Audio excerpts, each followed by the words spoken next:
this philosophy about doing things properly, and that's essential for inverter chargers. About 98%, 99% of inverter installs are done not to code. And you heard me right. I might see one inverter installed properly a year. One, maybe. When I see one, I'm like shaking the hands of the owner. I'm like, oh my God, this is a big deal. We won. There's no real prize. You have an inverter that's properly installed. It's a miracle. Congratulations, someone read the manual. It's incredible. By the way, all the information's in the manual, but the manual's this thick. And so what happens is people don't follow the code. They're MacGyvers. They're so happy with themselves. Let's get it done. There's no bigger sense of accomplishment of just getting busy, right? And an inverter is one of those things that is an epic failure on boats because it's just so hard. And it's hard, that's why the manual is so hard. And this is why I try to emphasize that things have to be done to code, okay? On land, it's criminal not to do things to code. On the water, it's up to your discretion. Whatever floats your boat. My world is making what happens on the water as safe as on land. And when I mean that, I mean it's a minimum. I was in Calgary doing a presentation, 2-day presentation in January, and a field engineer there was reminding me, he's like, you know, Jeff, he says, the code is actually the minimum. You know that, right? And I'm like I was like, mind warp. I'm like, you're right. In the boating world, it's this ideal. You know, I don't do the code, but I kind of shoot for it. And if I kind of make it halfway, God, I did a good job. On land, it's the minimum. You do it to a minimum, and then it gets better. So people laugh at me all the time. They're like, Jeff, you're the fuse guy. You're so crazy. You love fuses. Imagine your home without a breaker panel, right? That would be called literally, you see this all the time, it'd be a grow up. That's what they do. They're like, I don't need the breaker panel. That's someone else's problem. If ever we get a short, the house is catching on fire, we don't have insurance, we'll run to the other home. So making things to code is very important. The other thing I want to emphasize is this concept of geeking out. If you want to research more, I've got probably about 30 articles on inverter installations on our website. And we have all this stuff from Pacific Yachting and Northwest, literally as PDFs, as HTMLs on our website. When we started this business 11 years ago, I was very daunted about the challenges that we were facing. And I decided to limit my scope. I said, if I really want to be good at something, I think the only way of doing it is expertise through repetition. You can't imagine your way through all these problems. I don't have the ability, I'm not a supercomputer. All the lessons that I'm going to share with you today are lessons that we learned from other people's mistakes or our own mistakes. That's how we learned. And that repetition, that constantly seeing other people's problems and our own problems, is what created the codes and what I'm sharing with you today on how do you go about installing an inverter, choosing an inverter and installing one on your boat. So why would you install an inverter on your boat? By the way, a lot of pride here. I don't know if people know in the room, but an inverter was actually invented from actually on the West Coast, like literally in the world. That's why all the inverter companies are from here. It was a sailor that was in Costa Rica and actually invented an inverter on his own, on the beach. And there was this rich person that was sailing in a mega yacht and saw that there was lights on shore, but no power. No shore power, nothing. And how is this possible? How could you have all of these amenities of land-based living in the middle of nowhere? And the two of them started a company, you know, the money side and the brain side. And this is why all these products of inverter chargers are actually from the Pacific Northwest. Here in Washington, and then it trickled over here. Trace Engineering, all those companies, actually the inverter chargers were invented here in the world. So it's sort of a big deal. We wrote an article about that in Pacific Yachting, something to be proud about. But if you've got an inverter on your boat, you're basically converting DC power, battery power, which we have on our boats, and you're creating AC. So what are the different things you're going to do with that, right? You might say, okay, I'm going to run a microwave.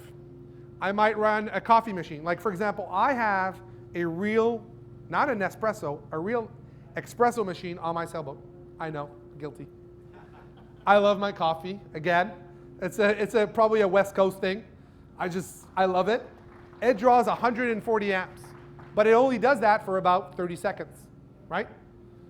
So what kind of load are you going to be running? Or a Nespresso machine. That's really popular. A lot of boat owners are saying, Jeff, I want an Nespresso on my boat. How do I do that, right? You do that with an inverter.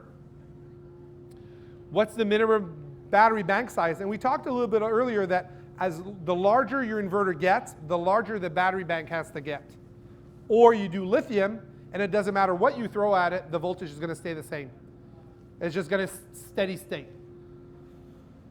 And the other thing that you need to think about is, okay, I've got an inverter. Am I going to be connected into my 12-volt batteries or my 24-volt? Some boats have both, right? But generally, you choose the larger battery bank, like a 50, 60-footer is going to be the tipping point, where some boats are going to have a 24-volt battery bank.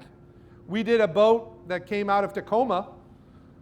The owner came over here for work, and we installed a 24-volt, 4,000-watt inverter charger on his boat, right? Makes sense. Big boat, 24-volt. And it's a 100-amp charger at 24 volts, or 200 amps at 12 volts. So you have to ask yourself, if you're thinking about getting an inverter, what's your purpose with that inverter? What type of loads? And you're like, what? I got to think about my loads? I just want an inverter. Well, unfortunately, if you want to do cost containment, you don't need to buy something you don't actually going to use.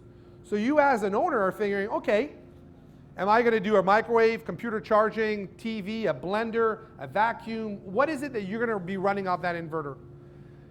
Because the reality is that certain things don't take a large inverter. I have people come to me. I had an owner say, Jeff, I want a 5-kilowatt inverter. I'm like, that's great. All right, what are you going to do with this? I'm going to run a laptop and maybe recharge a power tool. I'm like, okay, fine. Maybe you don't value money. Possible. You want the best. I'll go down that journey with you. But in case you're like most of us, you probably only need a 300-watt inverter. Your loads are not that big, and you don't need 5,000. Now, if you want to brag about it, okay, that's a reason. Maybe not what most of us would do, but size your inverter for the loads you're going to run. You know, maybe 1,000 watt is plenty, maybe it's 2,000 watt, or generally sometimes people will say 3,000 watt if they start running concurrent loads. Meaning, I want to run a microwave and I want to run a blender at the same time, right? Running multiple loads at the same time.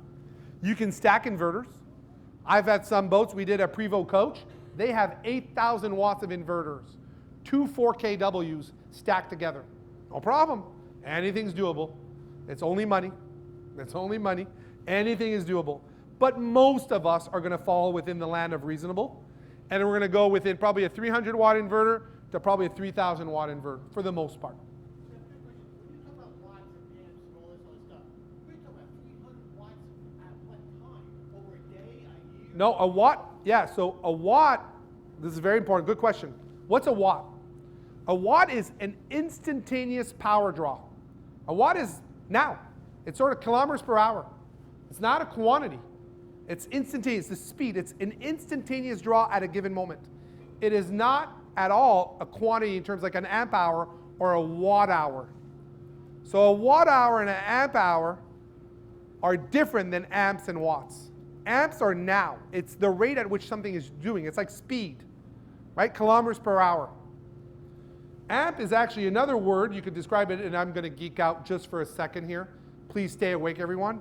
It's coulombs per second. Okay, well, let's come back. Nobody gets scared, okay?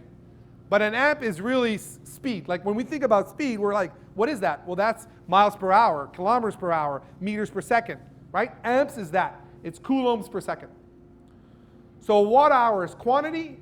Watts is instantaneous power draw. What is it now, in the moment? So you could go, you know, an espresso machine, a hair dryer. Some people have inductive stovetops, whatever it is, right? Anything's possible, but you got to contain because the bigger the unit, the more it's going to cost. Now here's the tip. When you're installing or choosing an inverter charger, please remember this, that there is a big distinction between what are called inductive loads and resistive loads. Okay, I know, you're like, Jeff, please don't bore me. Like, it's just a load. Yeah, let's go down with me here. A resistive load is a toaster, a light bulb, not an LED light, right? Things that literally are a resistor. Unfortunately, our life on land is full of inductive loads. Inductive loads are motors, battery chargers, laptop chargers, Nespresso machine, espresso machine, microwaves, all vacuum, power tools, all inductive. So when you're thinking about buying an inverter charger or an inverter on your boat, and you're looking at a price of a modified sine wave inverter, know that your modified sine wave inverter is going to have a terrible time running inductive loads. I get on boats for multiple reasons. Sometimes it's tenacity of an owner. I had an owner with a 4788, bought an Nespresso machine, ran it on the boat, blew up. Nespresso makes terrible machines. Went back, returned it, came back, blew up again. This is ridiculous. It's insulting, right? Doesn't Nespresso do any quality control? Third time. Whoa, does Nespresso blow up 3 machines in a row? What's the common denominator here? Perhaps my boat. Come on board, sure enough, he's running an Nespresso machine, which is an inductive load, on a modified sine wave inverter. The solution is not more Nespresso machines. They're always going to blow up. He needs a true sine wave inverter. I have never installed a modified sine wave inverter in my life. Never. I don't think I ever will. I'll probably put my hand up and say, go see someone else. I'm not going to bother. In the past, yes. In 2000, 1995, a lot of boaters had one. It made sense. It was a really good price point. And a lot of you do. Nothing wrong with that. That back in the day made sense. But nowadays that you can buy a quality inverter for 50 cents a watt and maybe spend $1 a watt on a really good one, there is no justification to put an inverter on your boat that is only going to run a toaster and a light bulb. If you're going to do it properly. Get a true sine wave inverter. So the other great thing about an inverter, and I have a 2,000 watt inverter on my boat, not because I want a 2,000 watt inverter. I want a 2,000 watt inverter for the 100 amp charger. Because you can buy inverter chargers, and if you can invert, you can charge. Because we talked about this, chargers used to be called converters. What's the opposite of a converter? An inverter. Now that word died for good reasons, because converters would kill batteries, so they killed that word and they forgot it. Now they call them chargers. So now they're called inverter chargers. Right? It's just marketing. What we define something to be is our choice. So now they're called inverter chargers. And you'll notice that if you get a 3,000 watt inverter, you can get yourself a pretty big 150 amp charger. So it's a good way to get yourself a big battery charger to recharge your big battery bank. That's why most people end up having inverter chargers, because you get one thing, two purposes. And it's a great way to recharge multiple battery banks, right? These big, large battery banks that we see on boats. All right, so here's an example of what's called a high frequency inverter. This is a XC, meaning inverter charger, 1,000 watt. And this will be half the price of a low frequency inverter. And you're going, Jeff, oh my God, now I got to choose between high frequency and low frequency.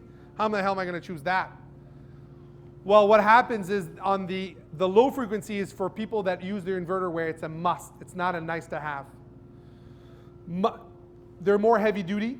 So people that have all their refrigeration is AC only, right? There's boaters that their refrigerators are just run on AC. And let's be honest, most of us can't live without a refrigerator. I mean, it's pretty essential. So if you have loads that must be run off your inverter, then it makes sense to have a low frequency, expensive inverter versus a cost-effective high-frequency inverter, right? And so it depends on the application. I was talking to a boater just earlier, and I said, well, you know what? You don't even need an inverter. You're putting one in, but you're only going to do light duty, and if you don't have it, big deal, right? Then go with a high-frequency, half the price inverter, which is something like that, like the Xantrax XC1000, right? Rather than getting an expensive low-frequency inverter, which would be double the price. So the good news is there's choice, depending on what you're doing with your boat. First thing, if you've never heard of the brand and the price is too good to be true, walk away. Marine certified inverters do this thing which is called bonding the neutral to ground only when inverting. If you value money and you value not being electrocuted, if someone's swimming around your boat, mind you, those two things don't resonate, then sure, a Canadian Tire inverter will do just fine. But if you value other people's health and you value your underwater metals, never, ever, ever, ever buy a non-marine inverters. Non-marine inverters have a permanent tie between the neutral and the ground, and you will pay dearly for that cost, that choice. I promise you that. Pay dearly. So you need to be marine certified. The other thing too is look for an inverter, and this is another good one. I have owners that are changing modified sine wave inverters that work perfectly fine on their boat for a true sine wave inverter for no other reason than now they're getting 30% of inefficiencies are removed. A modified sine wave inverter will cost you 35% on conversion. 35% for conversion costs. A true sine wave inverter will cost you 5 points. Right? Imagine changing your dollars from Canadian to US, and the bank's not charging you 2 points on each side of the transaction, they're charging you 35% on the transaction. That hurts. They're only charging you, if you got a choice between charging at 35% or 5%, I have owners that are changing inverter chargers that are modified sine wave. The only reason is because they're using so much inverters that it makes sense to actually reduce and lose that 30% of inefficiencies. So that's a really big one, high efficiencies. The other thing too is make sure that your inverter doesn't have a high idle amp draw. Some inverters will draw 5 amps for doing nothing. They're just waiting for you to put a big load. And that waiting is costing you a lot of power on your boat. Built-in chargers, we talked about that, and the ability to have a remote panel. Every inverter charger, even though they don't come with one, has to have a remote panel. You have to have the ability of disabling your inverter, enabling your inverter, enabling and disabling your battery charger remotely.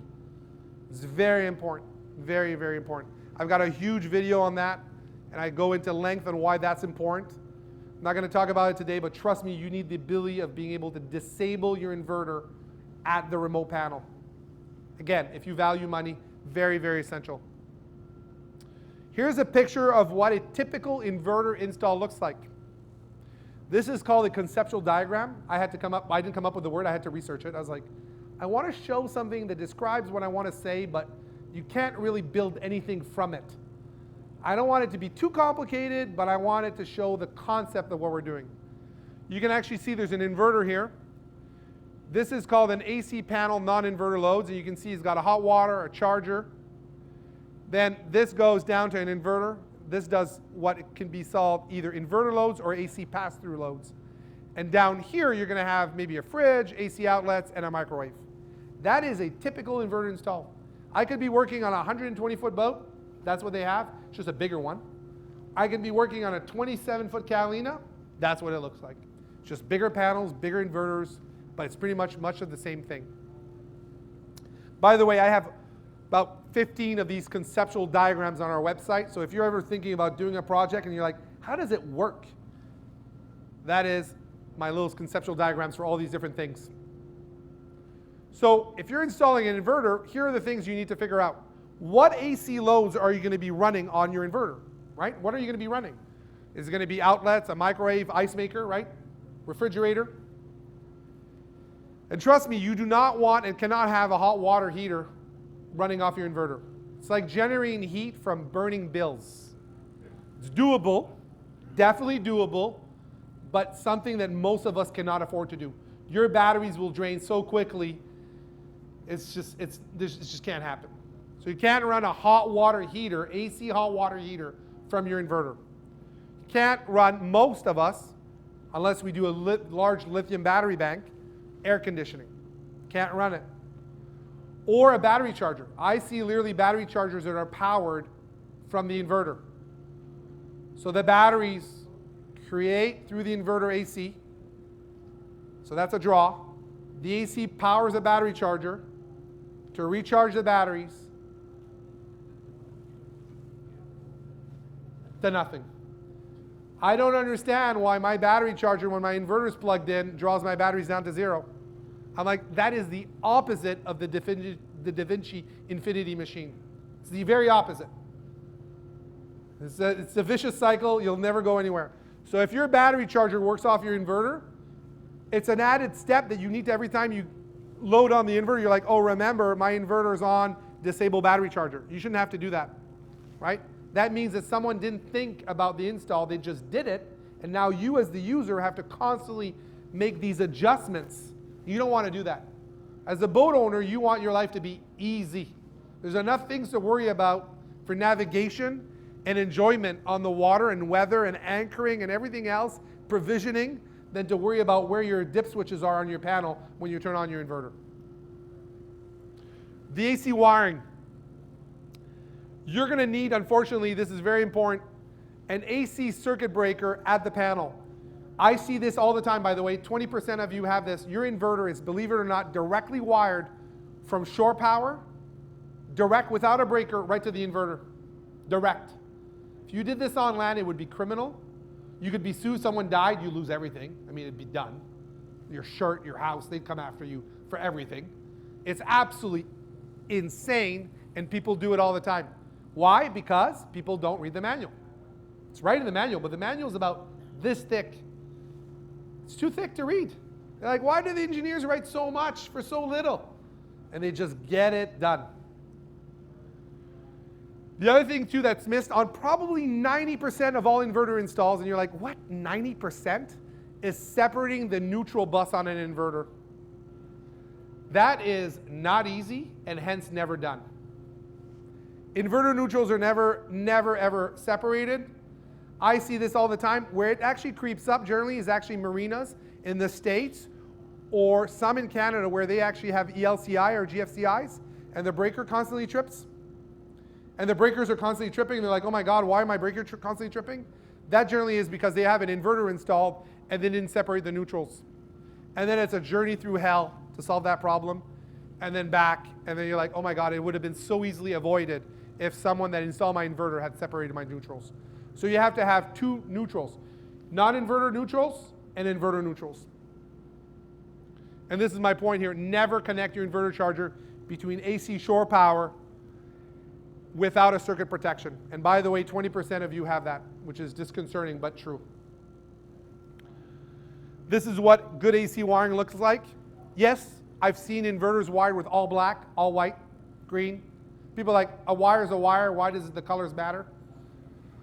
What matters because, unfortunately, to you or to a previous owner, what I've seen is people say, well, I'll remember, everything's context driven.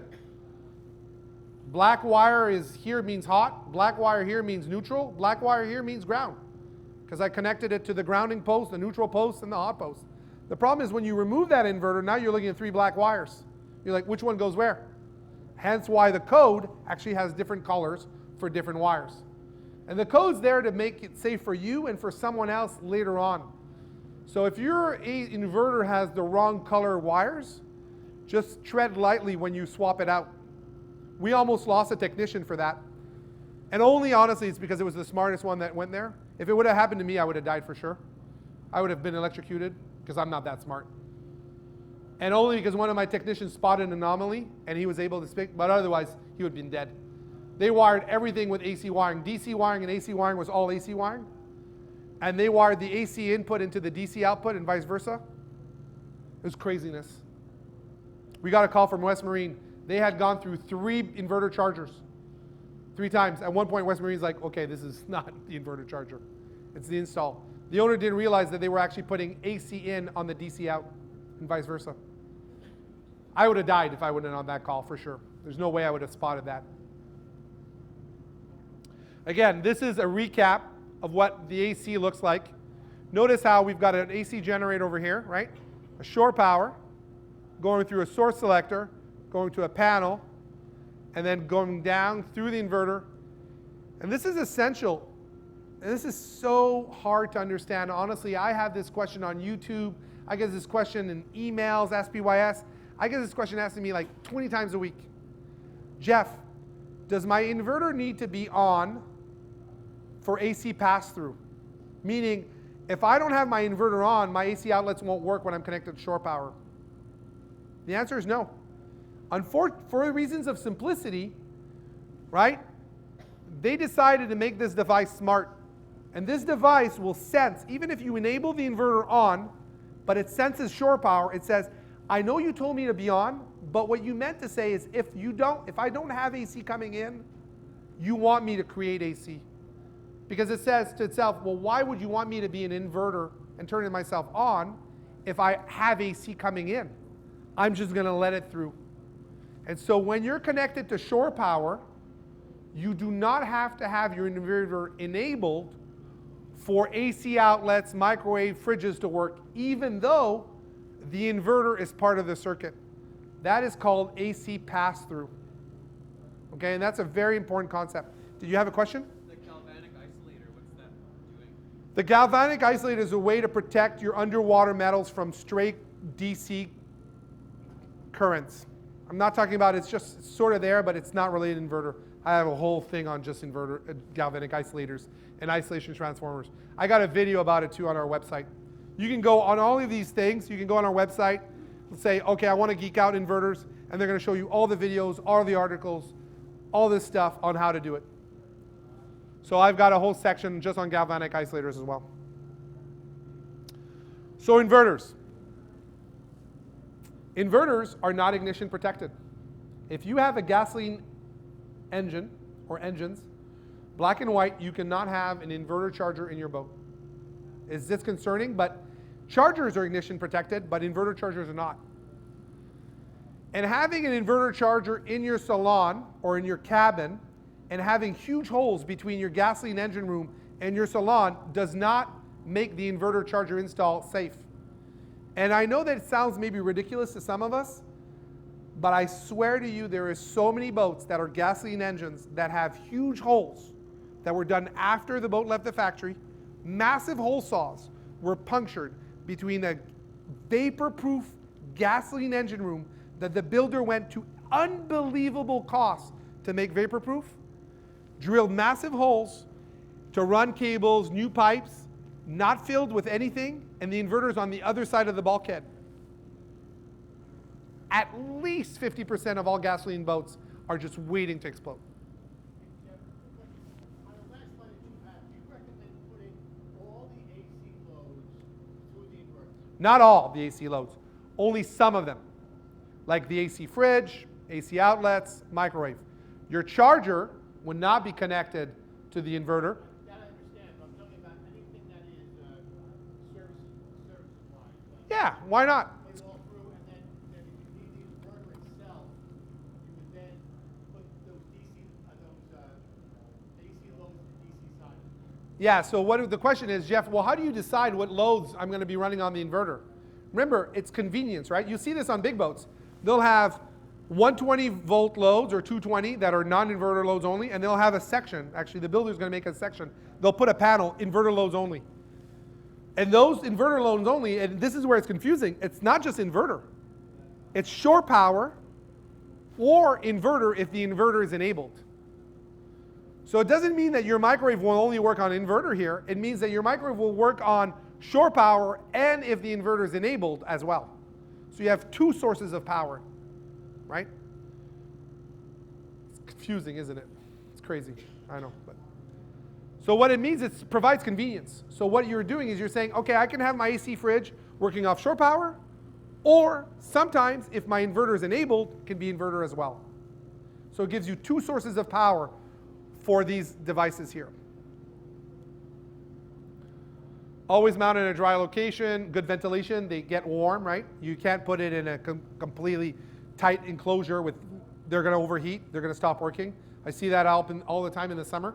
You know, it's under some settee, no ventilation, the inverter is working hard, or the charger's working hard. The fans are working, but they're venting air, but the air's got nowhere to go. The inverter will actually stop working in the summer. Here's the DC side of the inverter. And this is very important. An inverter has to be, especially an inverter charger, this is critical, black and white, and by the way, at least 75% of us don't have this, has to have a service disconnect switch. Most of you won't. Again, it's in the manual.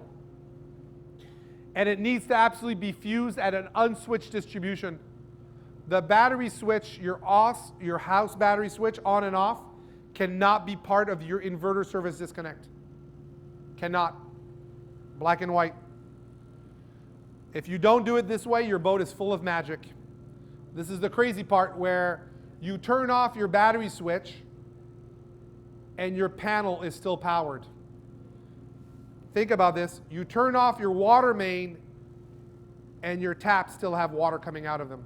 If that doesn't freak you out and you don't think your house is haunted, how can your water main be off and you have water in your taps? Can't. That's the whole purpose of a water main, is to disconnect water to your home. Your taps can't run if your water main is disconnected and off. So you can never, ever, ever, ever, ever have an inverter connected here. Ever. Inverter chargers can never be connected here. They got to be on their own dedicated circuit on the 12-volt side. If you're curious, I talk about it in one of my videos. I'll take questions at the end, but it could be like a 2-3 minute rabbit hole. So it's sort of geeky. Inverter mounting locations, right? They can be in engine rooms that are diesel, right? You see it all the time. It cannot be. It can be in a diesel engine room. You see it all the time. All the time. Right? This is a Grand Banks 36. Actually, this is an inverter I installed in 2008. I'm really proud of it. I don't do work anymore. I just talk. I love this picture. The good old days. All right, installation tips, fusing. You're going to need to make sure, and this is disconcerting, because most people assume that a fuse is a fuse and a fuse is not a fuse. You're going to need what's called a Class C fuse. And a lot of people, what happens is they have an inverter. It's maybe a 2,000 watt, and someone changes it for 3,000 watt, but they don't change the fuse. Or worse, they had a 3,000 watt. Now they get a 2,000 watt inverter, and they didn't change the fuse. That's very serious. So the fuse has to be matched to your inverter. And who tells you that? The manual. The manual says that. Always carry a spare inverter fuse. Think about this. Your inverter is not this, on most of us, this sort of device that's not important. Because on most of our boats, it's also an inverter charger. If you lose your inverter charger on your boat, your cruising is not almost done, but pretty much near done. That means when you connect to shore power, you can't charge your batteries. If you have an AC-only fridge, you can't run your fridge anymore. Like, I get call-outs all the time. Guy comes up to the office, I'm like, Jason, good morning. Today you're flying to Campbell River. Here's an inverter. Here's some tools. You're going on a float plane, and you're going to Campbell River because we have a boater that has lost their inverter charger, and right now they're in a motel for the next 2 days because they can't use their boat without an inverter charger. So if you ever blow a fuse on your boat, an inverter fuse, this fuse here, which is a Class C fuse, you will not find in Refuge Cove. You will not find that at a chandlery on the water. You need to be in the city in a place where there's like Campbell River, of course, right? You might find it in Victoria, Sydney. But as you go further and further north, you're not going to find this fuse in Blind Channel at the resort. They're not going to have this sitting on the shelf. So you blow that fuse, you lose your inverter charger, you lose your trip. So very important to carry a spare inverter charger on board. Do you put those on the inverters so that somebody don't... You know where we put it? We put them on zip ties right beside the cable. Like literally, we're going to zip tie them right beside the inverter charger fuse. So if you look for it, it's right there. Because if I put it somewhere on the boat, you're going to one day forget about it. You're going to bring it home. You're like, I've never used this fuse before. Why do I carry all this stuff? Bring it home, and then one day you're going to see it and like, why did I take those fuses off the boat? So we always zip tie them where they're needed. So a recap, the fuse goes right here at the beginning of the circuit. The on-off battery switch for the inverter charger, which is called the inverter service disconnect, goes in between the fuse and the device. And if ever and ever you are going to play with an AC circuit on your boat, a GFCI, for instance, it's burnt or it's failed, your gut instinct would be, first, let me disconnect my shore power plug from the pedestal. You're going to coil it up and you're going to bring it on board, because you're not going to just leave it disconnected, because you could have a fellow burner that thinks, oh my God, you forgot your cord. I'm going to re-plug it in for you, right? It's called lockout tags, right? On land. That's what electricians do. They actually literally put a lock. They put, I'm working on this. Do not re-energize the circuit.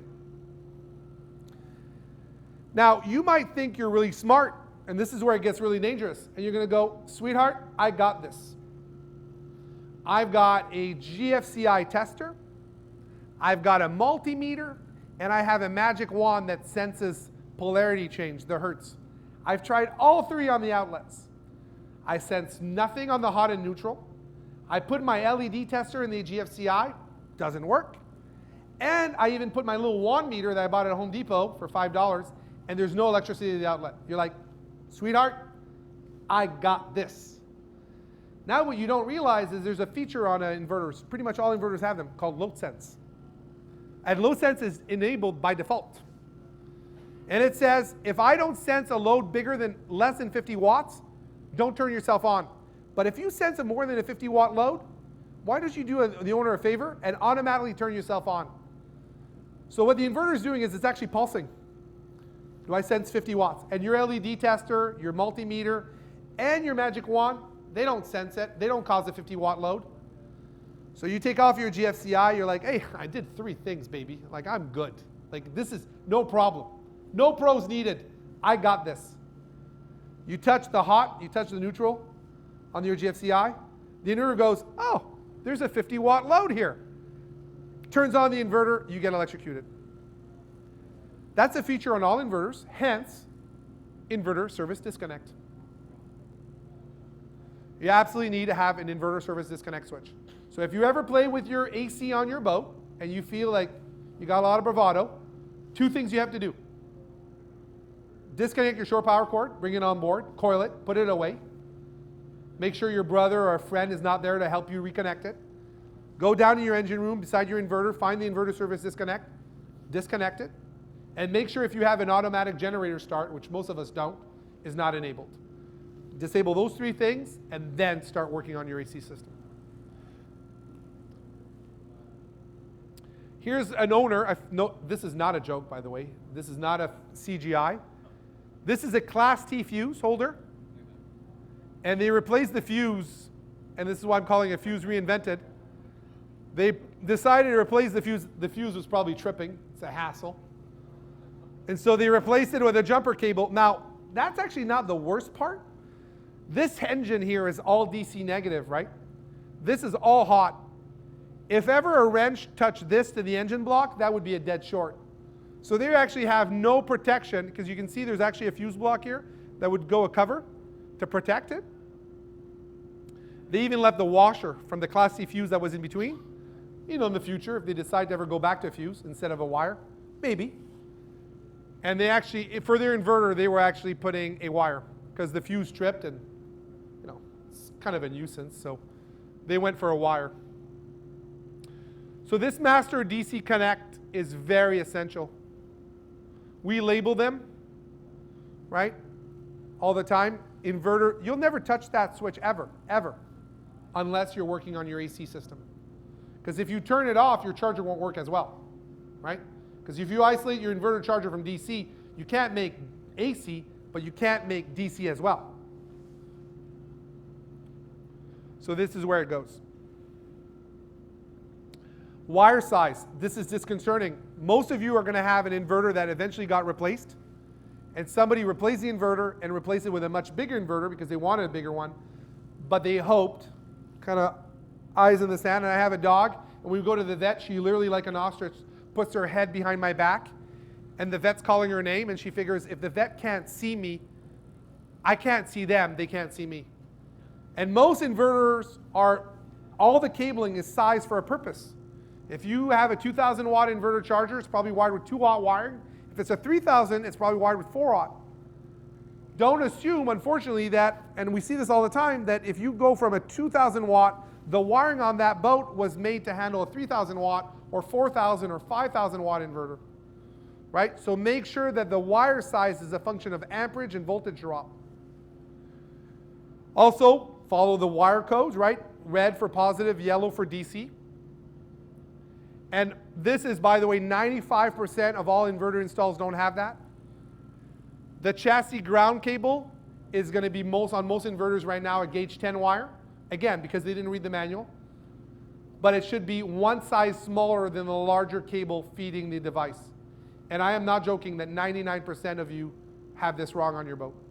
The chassis ground wire on your inverter is probably a gauge 10 wire, because most people that work on boats are household electricians and they do not understand DC.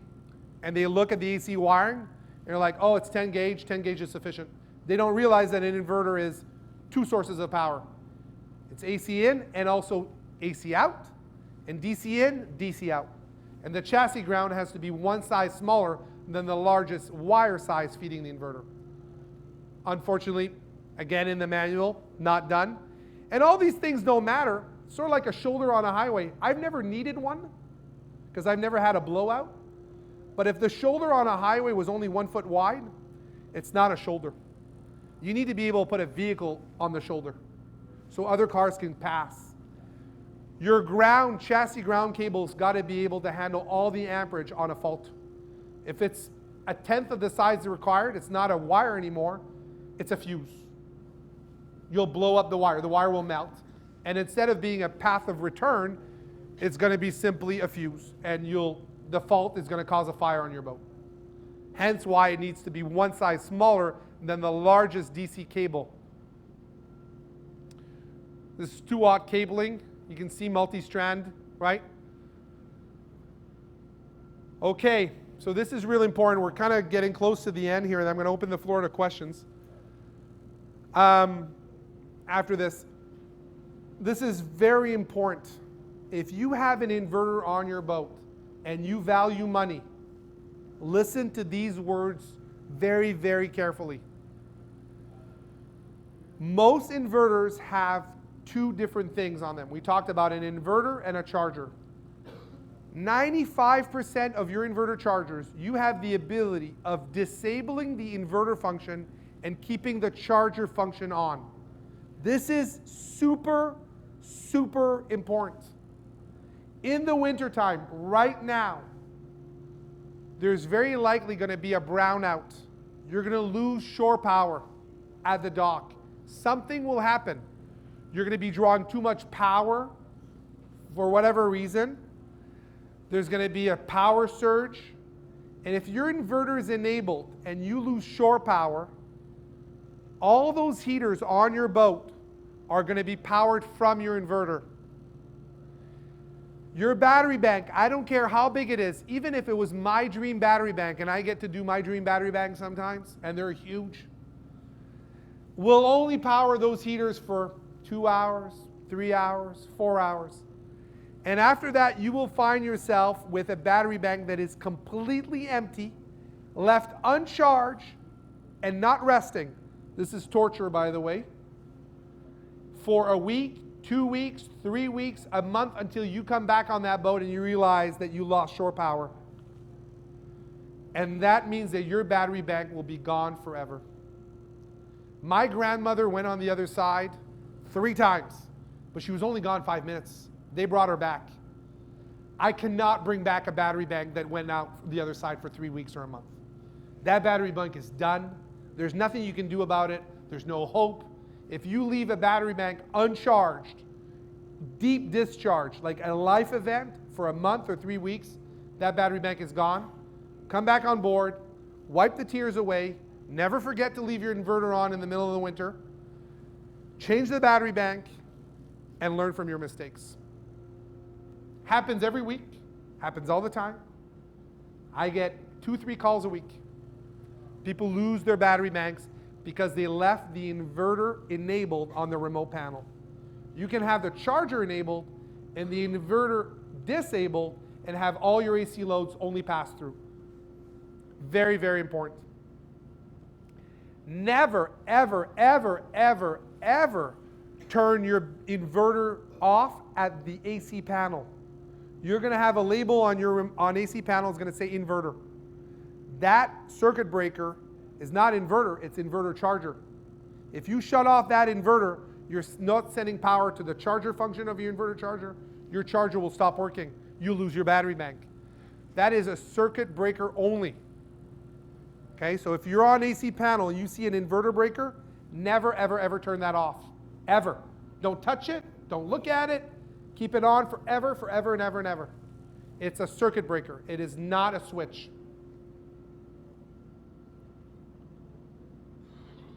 Also, some of us are in marinas where we have limited shore power. Like, for example, Deep Cove Marina Yacht Club has only 15 amp.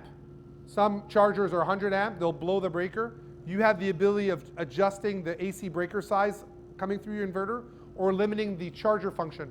You could have a 100 amp charger and say, I want in the wintertime for float maintenance to only be 20 amps. You can throttle back either the breaker size, like software, or the charger software inside an inverter charger on the low frequency, more expensive inverter chargers. That's something you might want to do too, because in the wintertime, you're going to have a lot of loads. You're going to have heaters, dehumidifiers, and if your charger kicks on and it might trip the breaker, then you lose your AC shore power, your inverter kicks on, runs your loads for 3 hours, lose the battery bank, and again, bring a box of Kleenex on board, wipe the tears away. Some of those battery banks are $3, $4, $5, $6, $7, $8,000. That's just parts. And then you got to do the labor to take them out the boat. So you got a lot of time to cry on the way in and on the way out.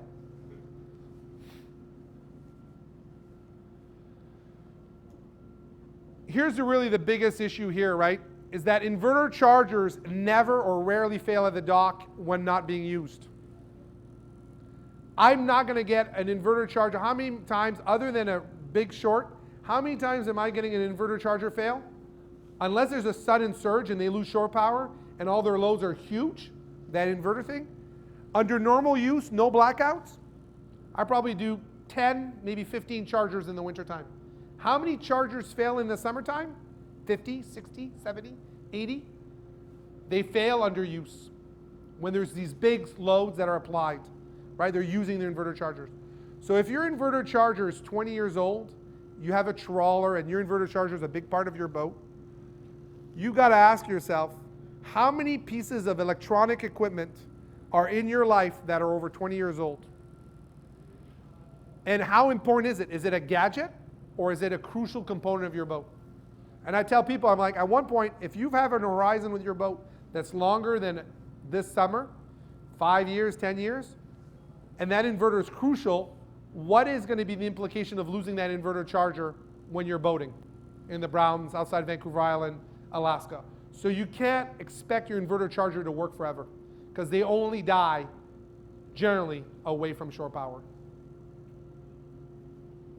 Remote shore power, there's these remote monitoring capabilities. That's kind of geeky.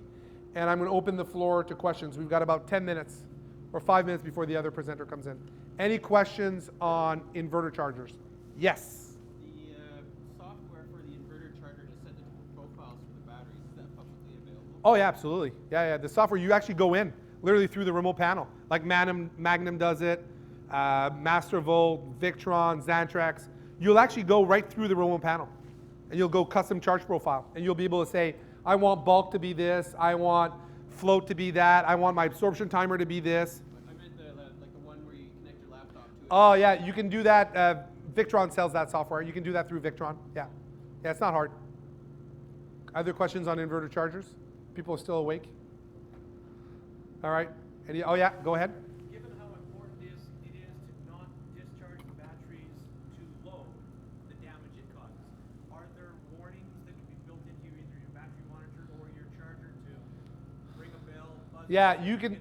Yeah, the question is, how, knowing that it's really important not to discharge your battery below a certain discharge floor, are there devices that you can put on your boat that will allow you to give you an alarm when you get to a certain threshold?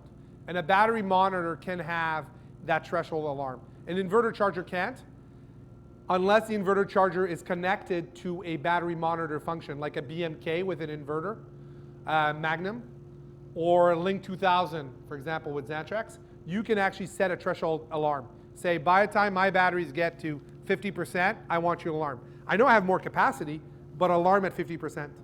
And you can even set to battery monitor, I don't care that I have another 50%. Show my discharge floor to be 0, to be 50%. So your usable range is from 100 to 50.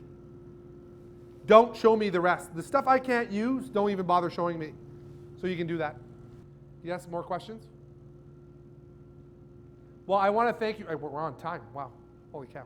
Thank you, everyone, for being here. I really appreciate it. If you've got further questions, I'm upstairs. Thank you.